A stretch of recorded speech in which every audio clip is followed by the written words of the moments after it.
Hey, it's me, Nick, with Outdoor Adventure Club. I'm here with Casey, and today, or for the next 8 days, we are going to be traveling some of the remote lakes off of Windermere Lake is what we're going to be doing. We're going to be here for the next 8 days. We'll be staying on various islands, fishing primarily for smallmouth pike, and hopefully we'll get into some walleye as well.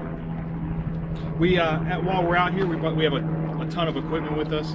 We each have our own Old Town canoe. I've got a 17-footer. You've got a 12-footer. 12-footer. We just portaged in after a short little boat ride here. We've got our full rig set up. We've got fly rods. We've got spinning tackle. We've got casting rods. I know I just hooked up a chatterbait with a 4-inch Kitech trailer, and I don't have my fly rod out yet. My spinner I put on a blue and green Ned rig. It's copper truce, I think is the color for that. But we've got a ton of tackle here. We're expecting, from what we just talked to some people who are just pulling out, tons of pike, some of the biggest walleye people have seen around these areas, moose tracks, just lots of great stuff to see. So we expect to have a lot of nice footage. So this first lake we're on, we portage into, kind of narrow, real skinny, and it's loaded with little hammerhead pike. But beauty of a lake.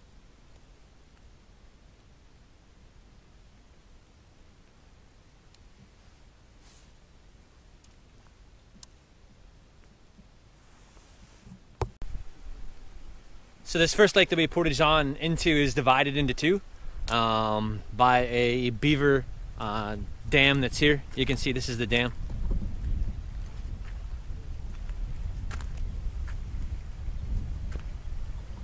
This lake had a lot of little hammerhead pike. I think I hooked 2 or 3. Didn't want to get them in the boat, so they kind of got off on their own. But we're just going to portage over this dam, and then it shallows up on the other side over here.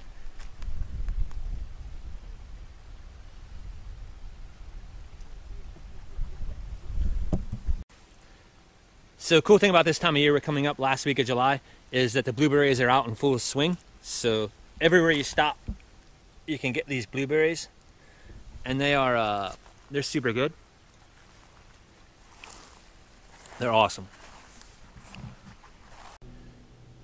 All right, we made it to the second portage, and this one we're just going to kind of follow a moose trail that's up there.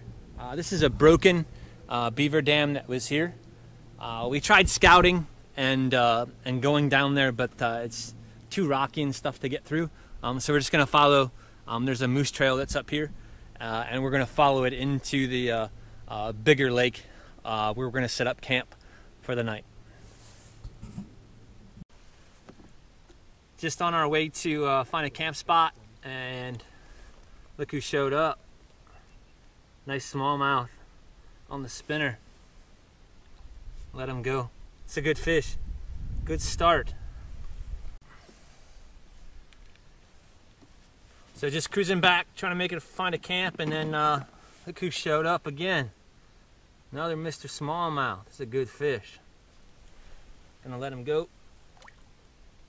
We're just casting the shoreline with little spinners. So this lake is beautiful. I mean, really, really, really beautiful. So hopefully find a good campsite here in a little bit. So we found a place to camp on this big lake.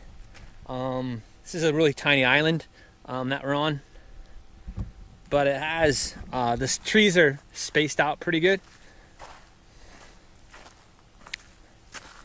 It's an old fire pit, hasn't been used for a while. It's got some weeds growing out of it. Fish cleaning piece of wood that's there. And then Casey's gonna set up shop over there in those trees, and then I'll be over here in these trees. Really small island, not that big, but it'll do for the night. And like I said, it's got tons of blueberries.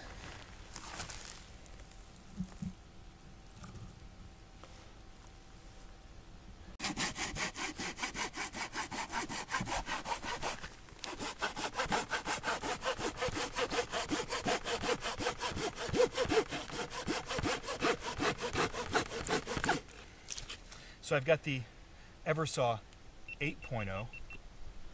It's pretty good. It's not a silky saw, but it also didn't cost as much as a silky saw. It works pretty good. Doesn't bind up. So we're gonna cut a couple logs. And then get a little kindling going here. Again, this is a pretty, inexpensive axe. It's nothing. Use this fish cleaning board here. Nothing too terribly expensive. Hopefully this guy's a little sturdier. Oh yeah, that's what we're looking for right there.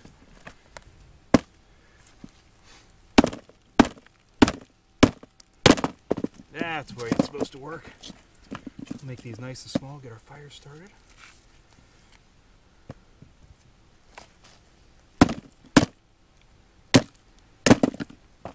Not bad for the old Ozark Trail hatchet. $16 at Walmart.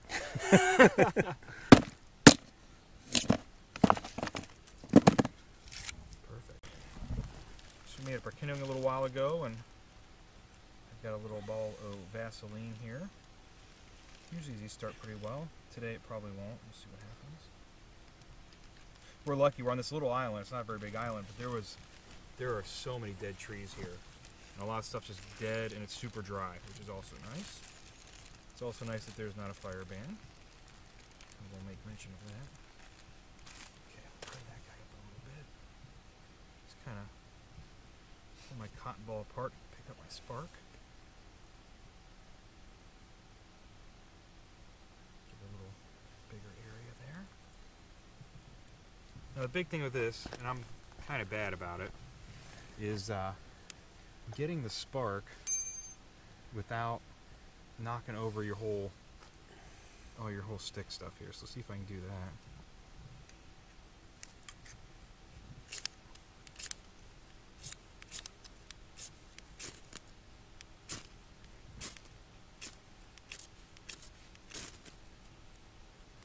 There we go. These Vaseline cotton balls are like the best. I'll take them over anything. They'll burn. I've heard they'll burn for like 10 minutes. Yeah, we're lucky. I guess this dry stuff. It's already, this dried up moss and stuff is just gonna go. Let's kind of scoot it.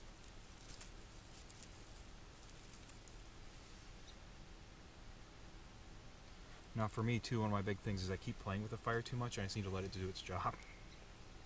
We'll have some bigger stuff on here in a minute.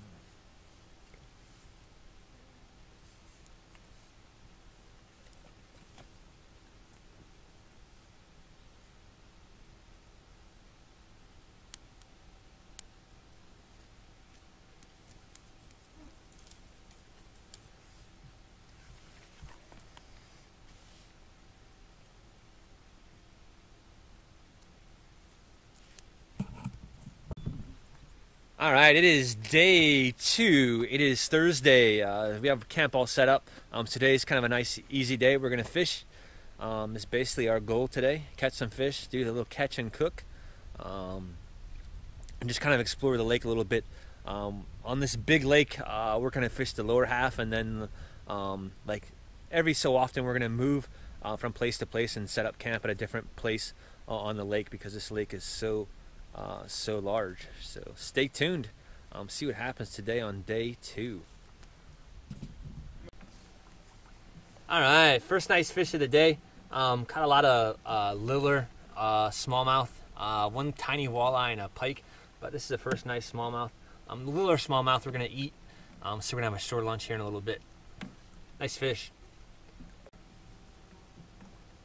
Another nice smallmouth on the Ned rig.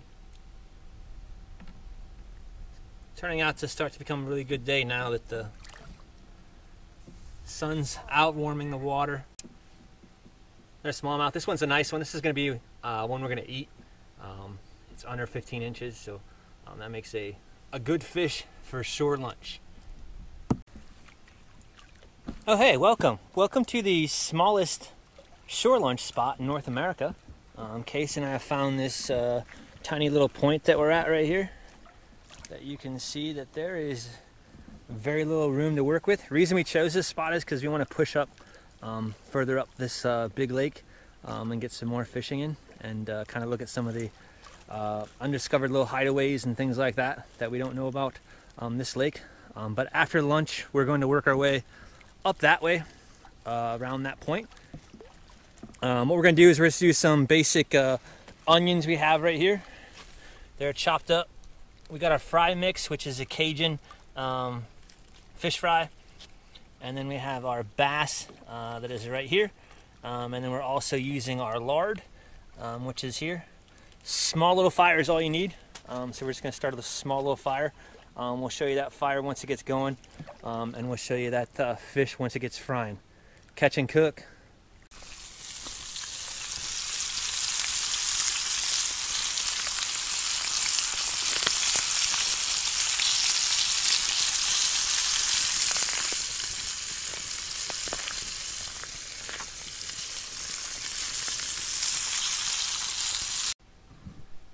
All right, so here's the finished product. Onions, smallmouth bass.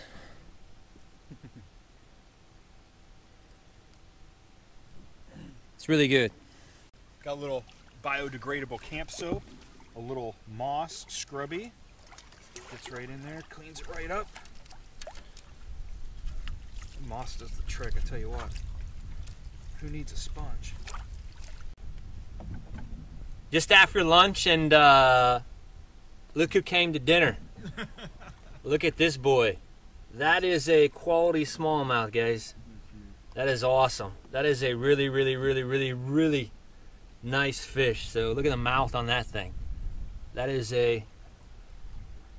what we're after, guys. That's what we're after. So that is awesome. So couldn't be more happy. That is too cool. Let him go. Right on. Super cool. All right, so again, another really, really, really nice quality smallmouth. The pig smallmouth must really come out during the afternoon after lunch. Man, that is a nice fish right there. So that's a quality smallmouth. Getting them on spinners now. I switched over to the blue fox, but that's a nice fish. So when you're out here, one of people's biggest fear is bears, and it doesn't have to be. As long as you keep a clean campsite, don't clean the fish on the island that you are staying. Clean fish elsewhere. Put the fish remains elsewhere. Don't keep them on where you're staying. Also, do a bear hang. These are all preventative measures that you can do to prevent bear problems.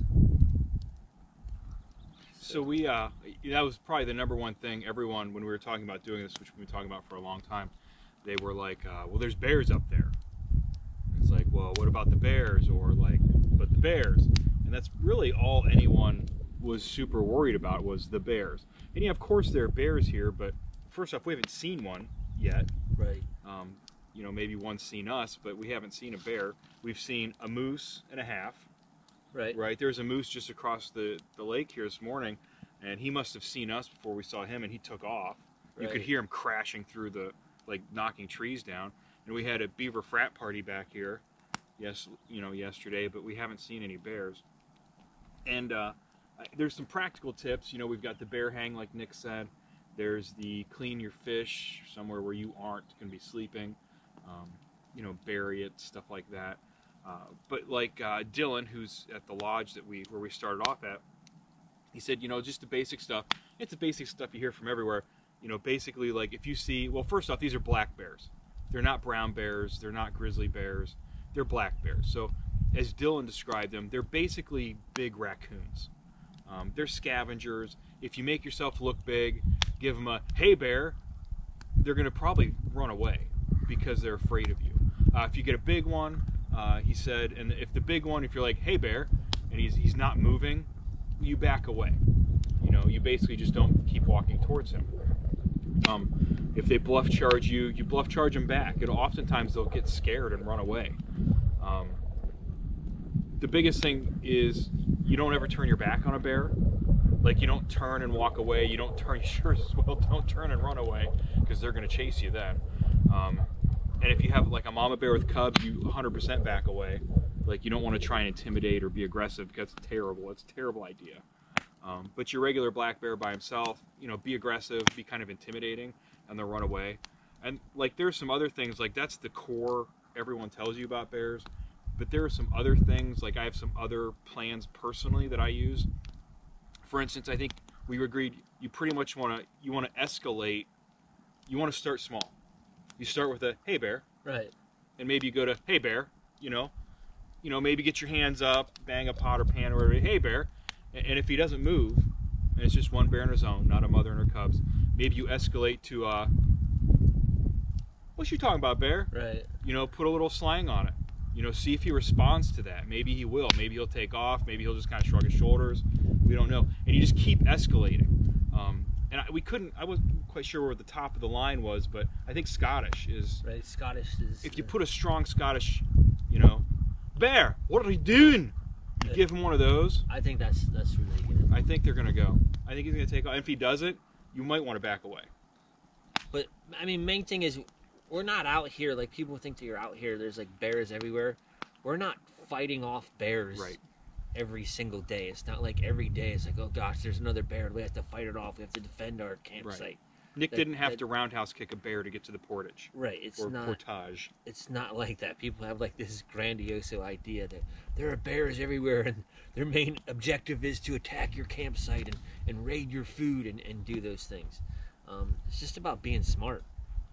Is all that it's about. In all my years of doing this, I've ran into 2 bears. One bear was a female with her cub, and that situation became a problem, and we got bluff charged because we weren't making noise, and that could be prevented. Other time I ran on a bear was on a trail, and we were making noise, and it took off. So just be smart. And if you're staying at a campsite, like, keep your campsite clean for the next person. Don't leave fish remains for the next person to come to, because that'd be the worst thing. Then a bear becomes habitual in coming to that campsite and things like that, and those types of bears can become problematic. And develop a strong accent game. That's right. Like some fake accents. Mine's not that strong right now, but I'm working on it. I like it. I've got a German one, but I'm saving it up because I don't want to. Right. It's pretty scary. I don't want to get into it. I'll say the number one thing that not a single person is like, everyone's like, oh my God, the bears. The freaking bugs. Right. Oh my God, the mosquitoes at night if there's no breeze. We were going to stay up and I think do some marshmallows and stuff. No. We went to bed early last night because the mosquitoes were just all over us. So our goal for tomorrow is we're going to try to push up further on this lake. And we're going to probably move campsites to another campsite. Because what we like to do is kind of fish an area of the lake and then kind of move on. So whether, if it's good tomorrow, we're going to push on and have a new campsite tomorrow. So tomorrow will be kind of a moving day is what it will be for us. So hopefully tomorrow we'll also catch some fish on the way. We're going to do a smoked fish tomorrow, smoked or grilled fish. Probably grilled tomorrow, and we'll do smoked a little bit later on in the week. But we're kind of debating right now because fishing was really good. We had some really nice fish on the line today. It's kind of hard to leave this part of the lake. But we got a pretty good gig here. Right. Cool. So stay tuned, guys. We'll see you guys tomorrow. We'll show you what our bear hang looks like as well.